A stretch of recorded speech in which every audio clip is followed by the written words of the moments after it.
Oke, selamat datang kembali. Coba deh kita pikirin soal ini. Ada kekuatan-kekuatan tak terlihat yang menopang dunia di sekitar kita. Nah, hari ini kita bakal bongkar rahasia di baliknya.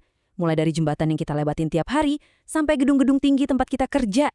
Coba lihat deh struktur baja raksasa ini. Kelihatannya ya cuma tumpukan baja sama baut kan?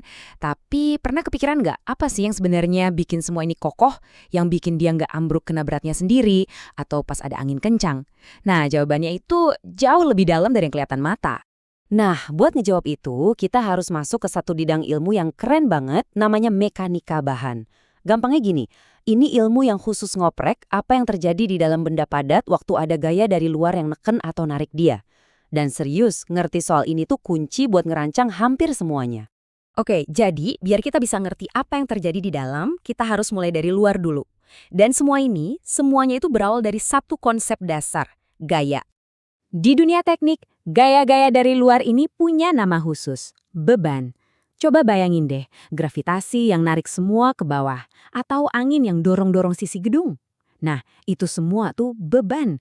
Gaya yang gak pernah berhenti nyoba buat ngegerakin atau bahkan ngebengkokin sebuah struktur. Tapi ya jelas, bangunan kan gak gitu aja geser kan? Kenapa? Nah, karena ada yang namanya reaksi. Jadi kalau gravitasi narik jembatan ke bawah, pilar-pilarnya bakal ngedorong balik ke atas dengan kekuatan yang sama persis. Ingat kan, setiap aksi ada reaksi. Inilah fondasi dari stabilitas. Nah, di sini nih mulai seru.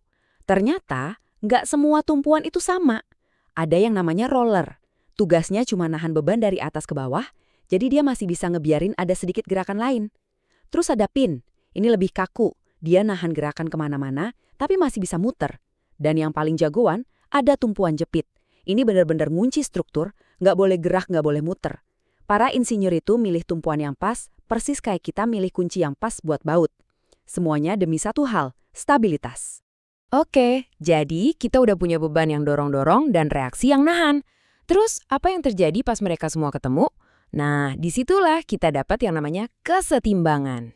Keseimbangan itu ya intinya sebuah aksi penyeimbangan yang sempurna. Supaya jembatan gak ambruk atau gedung gak miring, semua gaya yang narik ke bawah harus sama persis sama gaya yang ngedorong ke atas.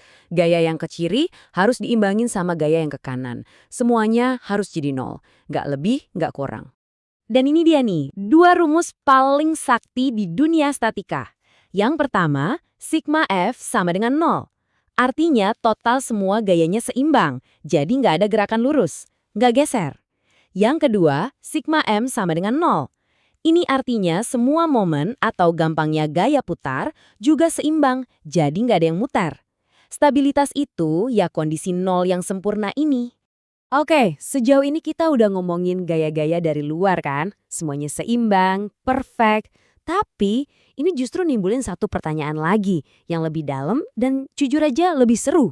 Kalau semua gaya dari luar itu saling meniadakan, alias seimbang, gimana caranya material itu sendiri bisa tetap nyatu?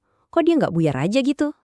Nah, buat ngejawab pertanyaan itu, para insinyur punya trik imajiner yang cerdas banget. Namanya metode penampang. Coba deh bayangin kita punya pisau ajaib, terus kita potong sebuah struktur di titik manapun yang kita mau, cuma buat ngintip isinya.